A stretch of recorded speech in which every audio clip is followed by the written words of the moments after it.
Baik, assalamualaikum warahmatullahi wabarakatuh.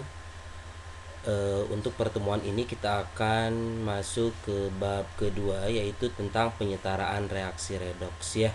Jadi judulnya adalah penyetaraan reaksi redoks. Penyetaraan reaksi redoks.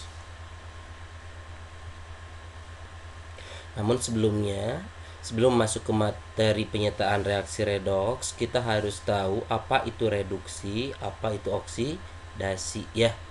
Jadi kita jelaskan lagi, walaupun kelas 10 kalian sudah belajar sebenarnya ya, tapi khawatirnya masih ada yang lupa. Jadi yang pertama kita masuk ke pengertian dulu ya. Pengertian. Nah, pengertiannya apa saja? Yang pertama ada oksidasi ya. Oksidasi. Apa sih yang disebut dengan oksidasi? Oksidasi itu kan ada 4 pengertian. Nah, kita nggak usah disebut berdasarkan apa-apanya, sekarang mah langsung saja. Jadi oksidasi itu melepaskan elektron ya. Melepaskan apa? Melepaskan elektron. Kemudian jumlah O-nya bertambah, jumlah O bertambah. Kemudian jumlah H bagaimana?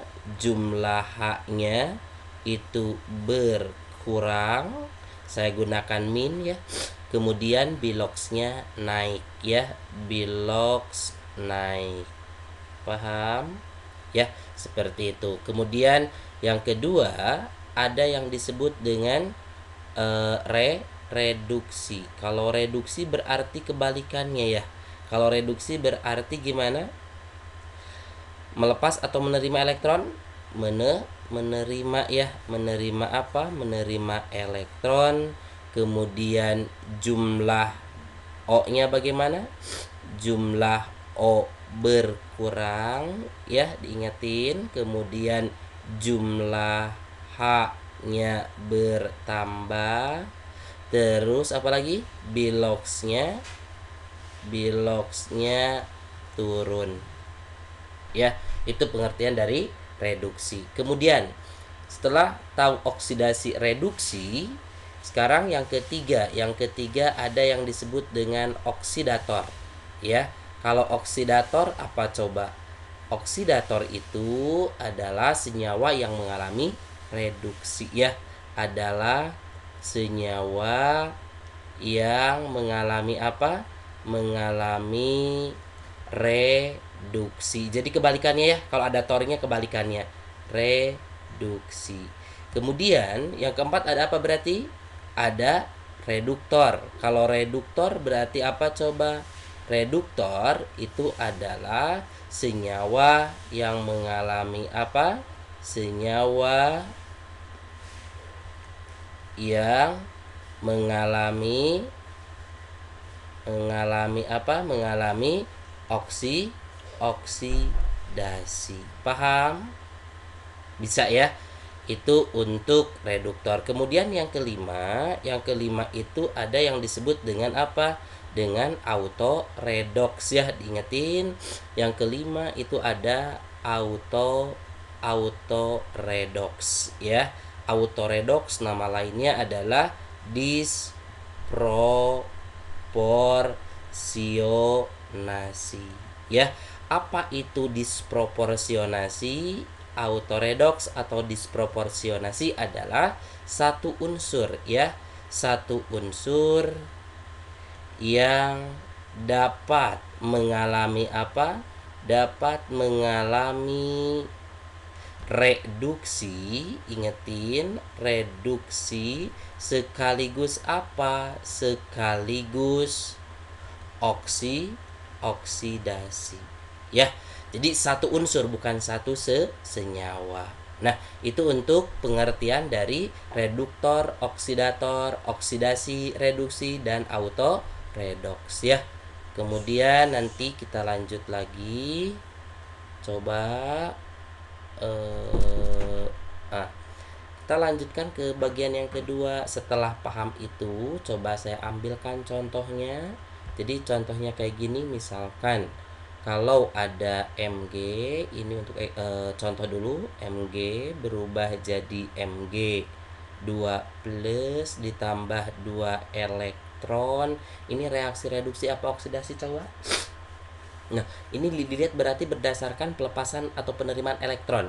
Ini elektron ada di sebelah kanan.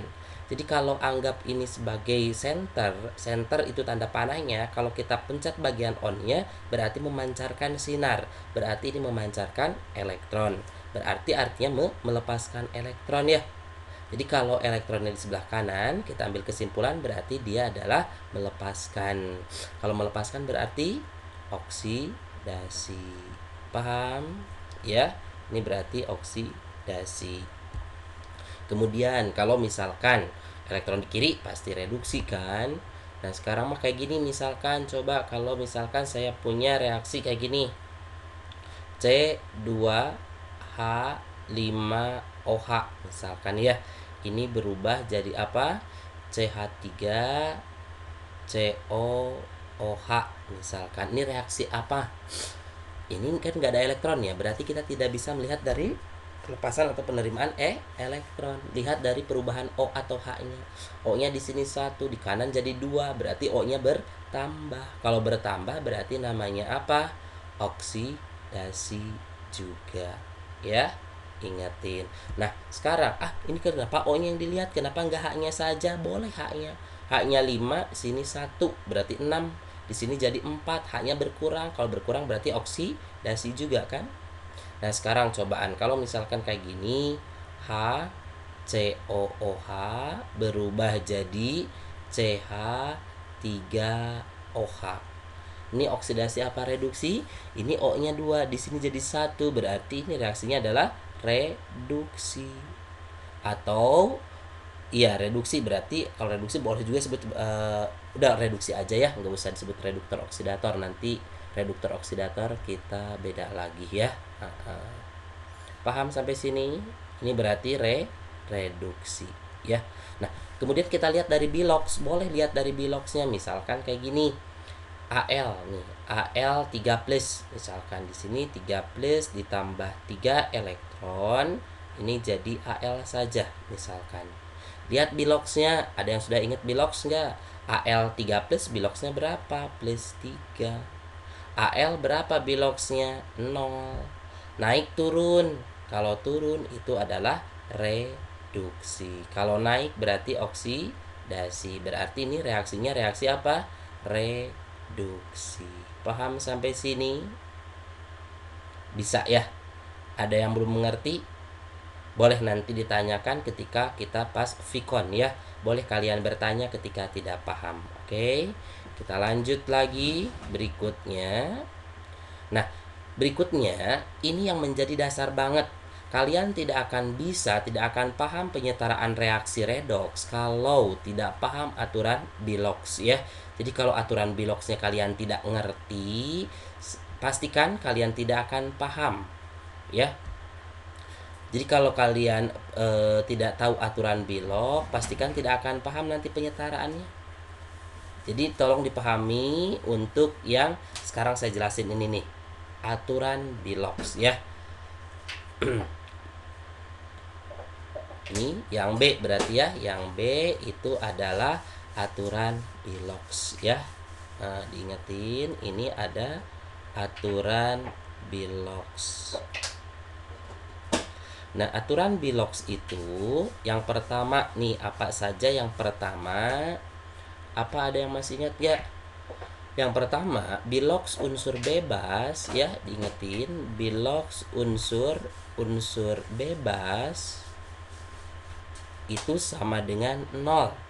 Bebas itu seperti apa? Ingetin, yang namanya bebas itu adalah jomblo ya. Ini adalah jomblo atau sesama jenis ya, sejenis berarti ya, sesama jenis. Nanti kalian tahu ya. Jadi kalau ada yang jomblo atau sesama jenis, pastikan dia itu bebas. Paham? Bisa ya, saya langsung ambilkan contoh biar kalian tahu. Kalau H2 berapa biloxnya? Ini kan sesama jenis, H dengan H berarti 0. O2 berapa? 0. Kalau Na saja 0 juga, karena ini jomblo, karena ini sesama jenis. Kalau S8, berapa biloxnya? Ya 0. Sama jenis sama jomblo, itu pastikan 0. Paham? Bisa ya. Kemudian yang kedua masuk kemana lagi? Bilox ya. Bilox atom H ya, hidrogen dalam senyawa. Jadi dalam senyawa ya. Dalam senyawa itu nilainya adalah +1. H dalam senyawa nilainya +1. Jadi kalau saya punya H3PO4, berarti untuk nilai H-nya itu berapa? H-nya kan +1, ini hanya ada 3, berarti +1 kali 3. Jadi berapa dong? Jadi +3. Paham sampai sini? Kalau saya punya H2SO4, berarti di sini biloxnya berapa untuk H2? +1 kali 2 berarti +2. Ngerti sampai sini ya? Paham. Oke, kita lanjut lagi. Yang ketiga, aturan biloxnya. Yang ketiga, bilox atom O dalam senyawa nilainya adalah -2. Diingetin, H dalam senyawa itu +1, O dalam senyawa adalah -2. Andaikan saya punya H3PO4. Tadi H-nya udah tahu, sekarang saya menjelaskan O-nya saja. Berarti O itu di sini -2 kali 4. Jadi berapa? -2 kali berapa? Kali 4. Jadinya berapa? -8. Paham? Bisa ya. Jadi kalau misalkan saya punya satu lagi, misalkan jadi ada HNO2. Berarti O-nya berapa sini? Boleh bantu? Yuk, O-nya di sini berapa? -2 kali 2 berarti -4. Paham ya? Oke, kita lanjut lagi. Itu aturan bilox harus diingetin. Ya. Yang keempat, bilox apalagi? Bilox atom bermuatan itu sama dengan muatannya. Ya, bilox atom bermuatan sama dengan muatannya. Jadi kalau saya punya Ca2+, berarti biloxnya ini +2. Kalau saya punya Cl-, berarti biloxnya berapa? -1. Paham? Kalau saya punya K+, berarti biloxnya +1. Ngerti ya? Seperti itu. Berikutnya, yang kelima. Bilox atom F dalam senyawa selalu -1. Hanya F, tidak Cl, Br, I, tidak. Ini golongan 7 tapi tidak berlaku untuk semua golongan 7 ya. Jadi kalau saya punya HF, berarti F-nya berapa? -1. Paham? Oke, andaikan saya punya F2O misalkan kayak gini. F-nya berapa di sini? F-nya adalah -2. Paham sampai sini? Bisa ya. Jadi F dulu didahulukan. O-nya berarti +2. Iya, gitu ya. Nanti kita masuk ke pengecualian. Ya. Yang keenam. Untuk yang keenam,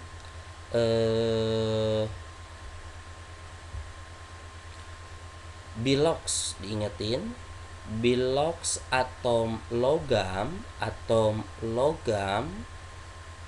dalam senyawa selalu positif ya, berarti tidak pernah ada yang negatif kalau logam dalam senyawa. Perhatikan, logam itu golongan berapa saja?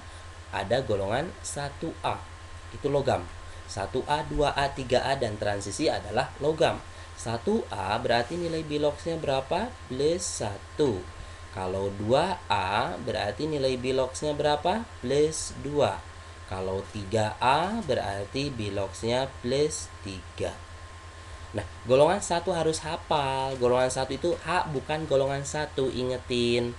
Golongan 1 adalah Lina kawin Robi CS frustasi, berarti LINA KRB CS FR ya. Kemudian golongan 2-nya itu adalah apa? Beli, mangga, cari, sirsak, bawa, rambutan boleh, atau bemo, mogok, cari, serep, ban, radial. Golongan 3 hanya AL saja. Untuk golongan transisi itu biasanya dicari karena biloxnya lebih dari 1. Walaupun dia logam, tapi dia selalu positif kalau golongan B ya. Itu untuk yang keenam. Kemudian contohnya saya ambilkan contoh kalau saya punya KMNO4. KMNO4 berarti mana yang logam? Ini kan berarti sini plus 1. Kalau saya punya AlCl3 biloxnya berapa? Al berarti plus 3 karena golongan 3 ya. Kayak gitu. Oke, lanjutkan dulu yang ketujuh. Yang ketujuh itu adalah jumlah ya.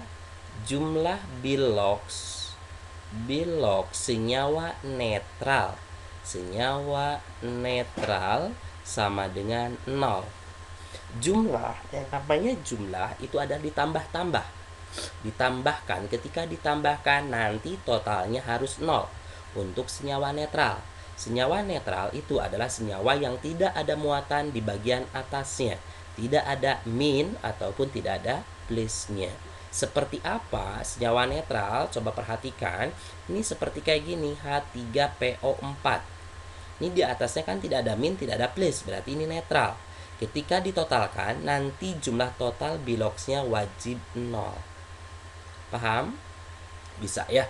Nah sekarang mah karena sudah kelas 3, kita caranya agak cepat saja. Nggak usah 0 sama dengan 3 kali bilog H tambah 1 kali bilog P tambah 4 kali bilog O. Lama ya. Sekarang kayak gini caranya.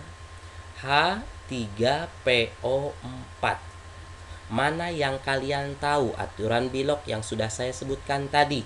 H di sini berapa? Plus 3. O-nya berapa? Min 2 kali 4 min 8. Tinggal P yang kita cari. Terus kalau tinggal P yang kita cari, jumlahin dulu aja ini H sama P-nya. Plus 3 min 8 berapa? Min 5. Supaya sama dengan 0, berarti P-nya harus berapa? Harus plus 5. Tinggal kebalikannya saja.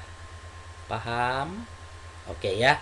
Kalau nggak ngerti boleh nanya. Sekarang kalau misalkan kayak gini, saya punya H2SO4. Coba cepat. H-nya berapa? H-nya adalah plus 2. O-nya berapa? Min 2 kali 4 min 8. Min 8 plus 2 min 6. Berarti S-nya adalah berapa? Plus 6.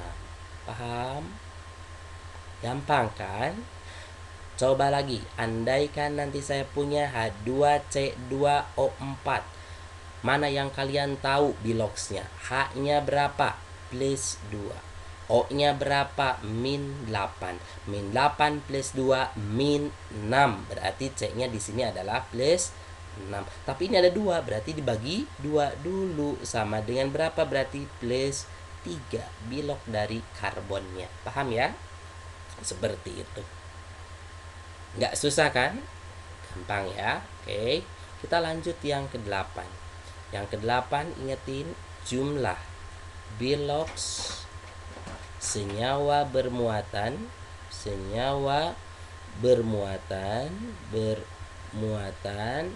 sama dengan apa? Sama dengan muatannya. Ya, jumlah bilox senyawa bermuatan sama dengan muatannya. Ya, jadi kalau misalkan saya punya SO4-2, berarti jumlah total bilox dari senyawa ion ini adalah min 2. Jadi ketika ini dijumlahkan, totalnya harus sama dengan min 2. Untuk mempermudah biar lebih cepat, coba perhatikan kalau saya punya SO4-2, kalian tutup dulu saja min 2 ini dengan tangan ya. Tutup dulu, ini kalian tutup dulu nih, tutup sama tangan, berarti seolah ini nggak kelihatan. tinggal masukin saja. O-nya berapa di sini? O-nya adalah min berapa? Min 8. Berarti S-nya plus 8 dong. Nah, plus 8 baru dibuka nanti tangannya. Plus 8 kurangi 2 jadi berapa? Plus 6. Ya, berarti di sini jadinya plus 6 nanti teh. Ngerti nggak? Coba kalau misalkan gini, MNO 4 min, tutup minnya sama tangan sama jari, O-nya min 8, MN-nya pasti plus 8, buka tangannya, plus 8 kurangi 1 berarti berapa di sini? Plus 7. Ya, seperti itu. Ngerti?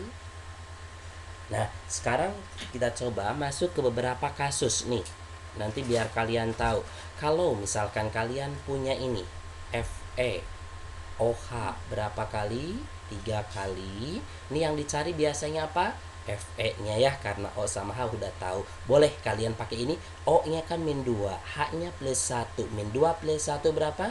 Min 1 kali 3 min 3. Berarti sini min 3, FE-nya berarti berapa? Plus 3. Ini kan min 3 di sini ya. Berarti FE-nya adalah plus 3. Tapi boleh juga kalian menggunakan cara ini. Fe OH 3 kali, kalau dia senyawanya elektrolit boleh kalian ionisasi saja. Berarti sini Fe plus 3 tambah apa? OH min. Berarti Fe biloxnya berapa? Plus 3. Sama nggak? Sama. Ya, boleh kalian ionisasi. Ngertinya? Bisa ya. Sekarang kalau misalkan kalian punya HClO4 misalkan, ini mau gimana ya? Mau diionkan, nggak bisa diionisasi, boleh kan asam, berarti H plus gitu ya. Ditambah apa? ClO4 min. H-nya plus 1 kan Cl yang mau dicari. Berarti Cl-nya berapa beloknya sini? Tutup dulu sama tangan. Min 8 plus 8 kurangi 1 berarti plus 7. Cl di sini plus 7. Ya? Paham? Paham ya? Ini boleh kalian ionisasi kalau ada senyawa elektrolit. Nah, untuk misalkan kayak gini, sekali lagi Al2SO4 3 kali. Nah, ini kan senyawanya besar, ini Al bisa ya, tapi kan S-nya bingung gitu ya. Nanti ini kan terlalu crowded banget. Berarti kalian ionisasi saja. Al plus berapa? Plus 3 tambah apa? SO4 min 2. Nah, nanti koefisien kalau mau mencari bilok saja nggak usah dipakai biar tidak terlalu ribet ya. Ini berarti berapa? Plus 3. Untuk S-nya berapa? Min 8 plus 8 kurangi 2 plus 6. Gampang kan? Bisa ya. Berikutnya, kasus berikutnya, misalkan saya tanya H2O2.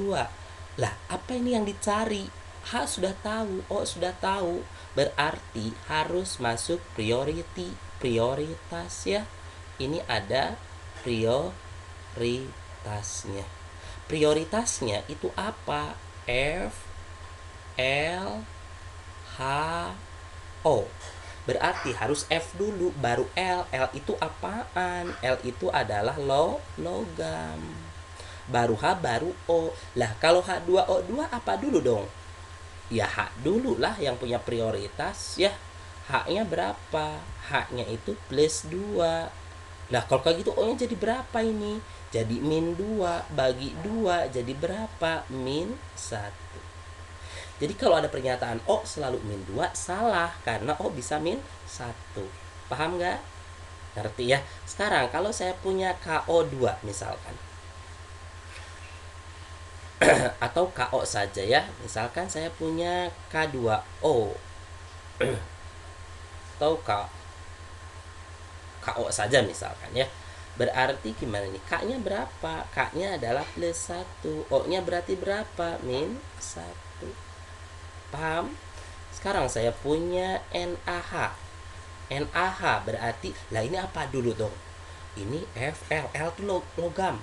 Baru H. Berarti Na-nya dulu. Karena Na itu logam. Berarti sini plus 1. H-nya berarti min 1.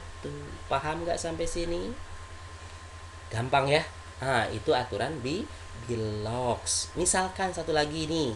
MnSO4. Saya nggak tahu ini bilog Mn sama S. Ya, jadi kalau ada senyawa di dalamnya ada dua unsur yang belum kita ketahui bilogsnya, selalu lakukan ionisasi. Tapi kalau ada senyawa dan sudah tahu aturan bilog semuanya, berarti harus prioritas. Oke ya, ini ada dua unsur yang tidak diketahui, berarti lakukan ionisasi. Potong di mana? Potong pas logam. Berarti Mn plus berapa ya? Kalian tahu SO4 kan selalu min 2. Berarti sini plus 2. Ya? Berarti kalian tahu dong sekarang Mn berapa bilogsnya? Plus 2. S-nya berapa dong? Plus 6. Seperti tadi biasa. Satu lagi, coba kalau saya punya contoh seperti ini. SnCl4. Apa yang kita cari bilogsnya? Sn dan Cl, karena Cl tidak ada di aturan bilog. Jangan kalian bilang Cl itu min 1. Kenapa? Karena tadi Cl juga di sini plus 7. Paham ya? Karena Cl tidak ada di aturan bilog, berarti lakukan ionisasi. Berarti Sn Cl kalau diionisasi berarti Sn plus berapa? Plus 4 ditambah Cl min. Ya? Oke. Ini berarti plus 4. Ini min 1. Paham? Bisa ya?